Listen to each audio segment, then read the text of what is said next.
Andrea, a doctor of physical therapy, and today I'll be showing you how to use your PELEGON Raised Toilet Seat. You may have purchased this equipment due to having a medical precaution or contraindication after surgery, where you're unable to sit in a low position. But please note that what I'll be explaining should not replace medical advice from your healthcare professional. So let's start. When you're about to use your raised toilet seat, the back of your leg should touch the toilet. This will ensure you are in a safe position to sit down. Next, place your assistive device at an easy-to-reach position.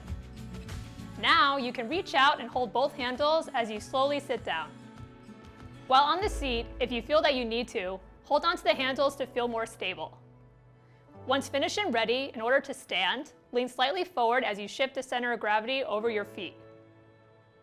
Place equal pressure to both handles while pushing up, while straightening your legs into a standing position. Once stable, reach out for your assistive device to move away from the toilet. If you have any other questions about assembling your raised PELEGON toilet seat, please check out our assembly video for clear and easy instructions at pelegon.com. I hope this video was helpful to you. Thanks for watching and take care.